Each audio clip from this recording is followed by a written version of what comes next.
It's time to watch Midwest Whitetail. Midwest Whitetail is brought to you by Realtree, Hoyt, Muddy Outdoors, Fuse Accessories, Frigid Forage, Rocket Arrowheads, Scott Archery, Night and Hail Game Calls, Cabela's, TrailCamPro.com, Execute Scent Control, and Nikon.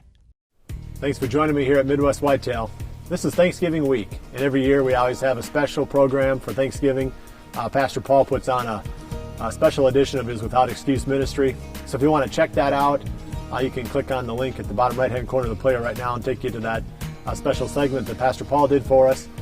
We were at church this morning, and the pastor asked us to write down a list of the things that we were thankful for. And I got up to about 40 items, and it's just, it's not always the big things. A lot of times it's just small things, just little things. And even, in tough times, you can look at all the things that we're so blessed with here in the United States and in different parts of the country. I guess if you've got a computer and you're watching this episode, you probably have a lot to be thankful for. You're probably living above the standard of a lot of other people in this world. So I just think it's a great week to kind of reflect. And obviously I've had a great hunting season, but great hunting season or not, the Lord has really blessed us with a beautiful creation that we can go out and enjoy during this time of the season. So as a minimum, we've got that to be thankful for, and a lot more. So we've got a good episode today. I'm thankful for that. We've got a couple of hunts from Mike Sawyer and Sam Soholt, and these guys had the good fortune last weekend to double up in one morning. So that's a very cool hunt. So hopefully you'll enjoy that. And then I'm finally going to get around to talking about the Carbon Matrix with the RKT cam. And it's a really sweet bow. I'll touch on that after we get through Sam and Mike's hunt. So I hope you enjoy it. I'll be back with you in a little bit. It's November 12th. We just got set up here. We hadn't been in this stand yet this year. It's about 45 degrees. We've got a south wind forecast today, which blows it back over my shoulder out across this grass field. Where we're set up, we've got about 8 acres of beans just off to our west. There's beans back to the south, and we're set up on this little creek. There's a little sliver of timber, steep hillside right here, and the deer just have a tendency to travel through this area. It's just a natural travel corridor for them. Oh, you find him yet? Yep.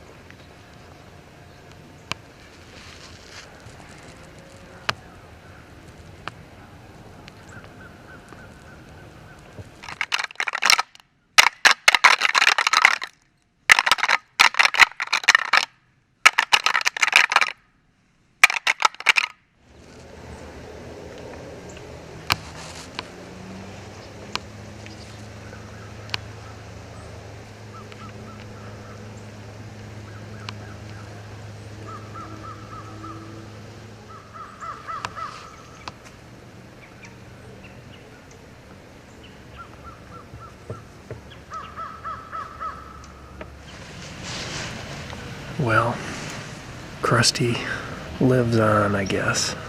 I thought we were gonna close the deal on that, but I don't know what happened. I don't know if the wind came over that steep hill and kind of swirled here in this bottom. But he was making a perfect movie for us, and I thought he was gonna be right in my lap here at 20 yards broadside. I got the shakes going. I didn't even shoot.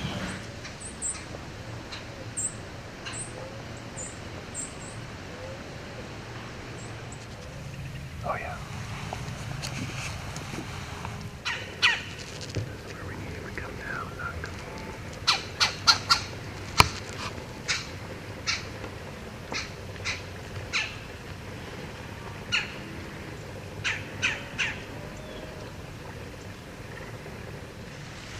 There we go.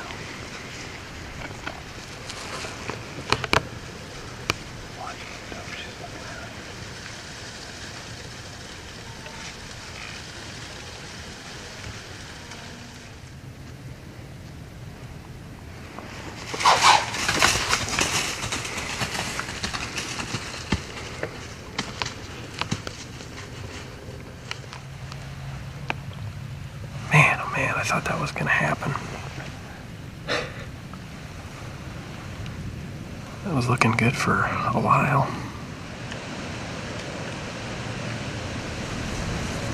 It's the morning of November 13th. It feels like Groundhog Day. It's not you. We're back in the same stand we sat both hunts yesterday. Got the same wind, south. Forecast is actually for it to change and come out of the southwest a little bit, which is perfect. It blows it out over this grass field below us. We had good activity all morning till probably 11 o'clock yesterday. Unfortunately, it's pretty warm. Never got below 50 last night. The wind's kicking about 15 to 20. But you know what? You only need one hot doe to run through here and bring some friends with her, so.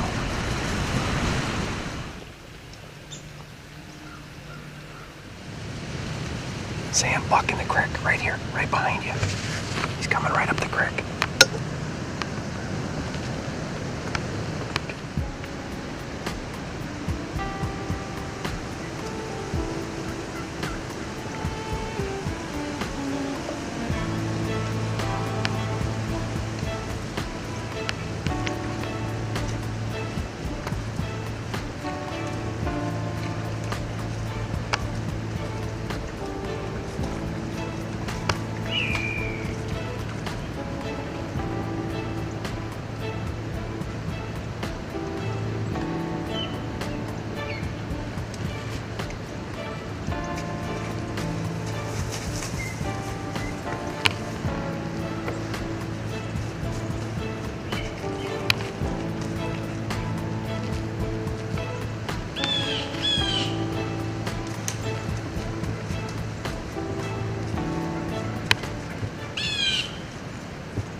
Bap.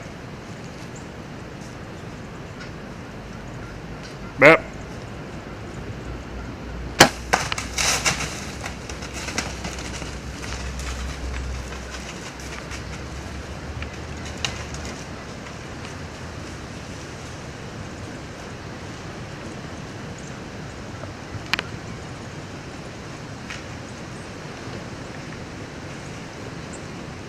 Well, things can change in a hurry. We just got done talking about how warm it was and just didn't have a good feel to it. And that buck comes right down the creek and gives me a nice clean shot. So pretty sure I made a good hit on him. Oh, Sam, right here, another buck. 60 yards, right here. No, give me the camera, give me the camera.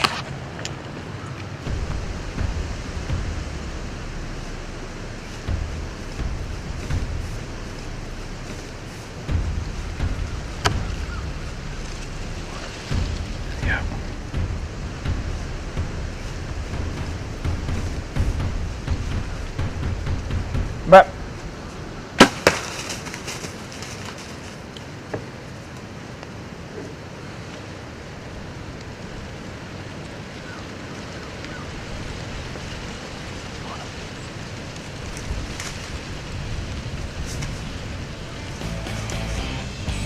I'll tell you what, it doesn't get much better than that.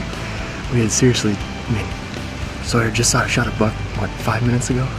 All of a sudden, Mike goes, there's another buck coming.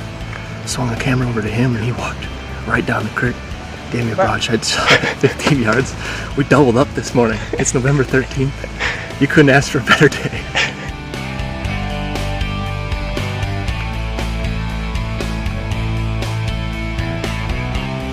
We know that my deer is not too far away, so let's go take a look at him.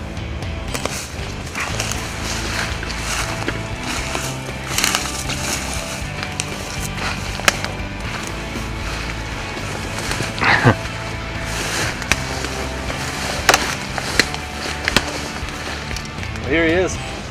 I mean, you couldn't ask for a crazier morning. I don't think either Mike and I were all that optimistic coming in here when it was, 56 degrees. Just got done saying this morning really doesn't have a very good feel to it, and it wasn't 5 minutes later and we had bucks moving through and he shot his and this one came in right behind us, so it's definitely a good double up morning. Well, Bill's coming down to join in the celebration and the recovery, so I'm glad he is, because that's a steep hill. I'm glad we don't have to pull 2 bucks up that hill. Making it easy on us. He's driving to the stand. Yep, went about 10 yards. That's cool. He's an old bugger, isn't he? Thanks. Yeah, I think so. There's not much suspense with Sam's. We've watched him fall right by the tree, but I've got the official Winky tracking crew here with me now, so we're ready to go see if we can recover mine. Let's go get him. Bleeding good here.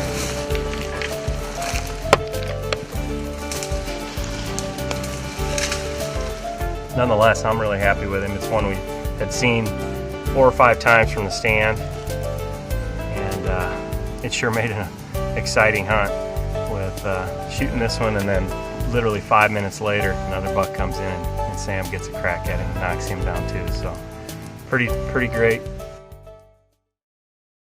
Mike and Sam sure had an exciting hunt. I think the takeaway on this, at least what I'm going to take away from it, is a couple of things. During this phase of the rut, which is about the 13th of November, right about the time when the does are really starting to come into estrus, the bucks are covering a lot of ground. So this was a funnel that was located right between 2 areas where there was bigger blocks of timber. So a lot of times what you'll find during the rut, the bucks will be cruising from one doe bedding area or one area where does are likely to live to another. So any kind of an hourglass between one large block of timber and another large block of timber, that little bottleneck in the middle is going to be a great spot during the rut. And that's the kind of setup that these guys had back on the 13th of November. Okay, next I'm going to talk about the new RKT cam. And really the number one thing on this bow, this is the Carbon Matrix with the new cam on it. And the Carbon Matrix hasn't changed a whole lot from the 2011 to the 2012 model years, but the cam has really changed quite a bit, and that's what I'm going to really focus on. Most important thing, and what Hoyt was really striving for with this cam, was to make it real smooth. And last year with the field cam, there was always kind of that sensation that if you crept a little bit forward on the draw or on your aim and hold, that the string was always trying to take off on you. And as long as you're pulling hard against the back of the valley, that's not a big deal. Which is basically the way you should shoot anyway. I shoot best, pulling back against the wall. But there's always situations where you're having to lean around a tree or get in some kind of an awkward position where you can't pull quite as aggressively into the back of the wall. So it's nice to have a cam that's just a little bit more user-friendly on the back end. And that's what this one is. It's definitely smoother. I can pull it back nice and smooth and easy. It's not nearly as aggressive. And when you have to let up, if a deer's coming in and it doesn't give you a shot and you have to let up, this one's a lot easier to let down. You don't get that immediate force right as soon as the string starts to come out of the let-off valley. So anyway, that's the big thing on this cam. It's just smoother. It's enough reason, really, if you have to choose between buying one used with last year's cam on it or buying this one new, I'd be looking at buying this one new. I really like that smoother cam. So anyway, let me give it a couple shots here. This is the Carbon Matrix with the RKT. It's fast, quiet. It doesn't move around in your hand very much, which is real typical of these carbon bows. I haven't shot one yet that wasn't a real sweet shooter, and the Carbon Matrix is no exception. They've got the element with the RKT on it this year as well. Okay. Well, it's just a real sweet shooting bow. Balance is real nice. I mean, it holds real well. Everything about it is, I just like it a lot. So I'll be hunting with this bow for the rest of the season. I took the time here after tagging out to get this bow set up and sighted in, and I really like the way it's shooting. One of the other things that Hoyt did with this cam, they sized it specifically to fit the different draw lengths. So there's one cam that spans some of the longer draws, a middle-sized cam that spans the middle-sized draw lengths, and the smaller cam spans the shorter draw lengths. That allows them to optimize the cam for energy storage, performance, silent shooting. It gets the most out of this cam. And so they're still modules, it's just that they don't span quite as wide of a range. So you have 3 different cam sizes depending upon what your draw length is. I put a new sight on there from Fuse also. It's the Carbon Interceptor, which I set up with 5 pins. It's super bright. I mean, it's an awesome sight. Doesn't weigh much, very adjustable. This is what I'll be carrying into the field this fall. So hopefully if you get a chance, get down to your Hoyt dealer and try out one of these new bows with the RKT cam on it. Well, I hope you enjoyed the show. We don't have a Thursday show planned for this week. We're going to enjoy Thanksgiving, and I hope you do too. We'll see you back here again next Monday, though, for the next episode of Midwest Whitetail. And remember to always dream big.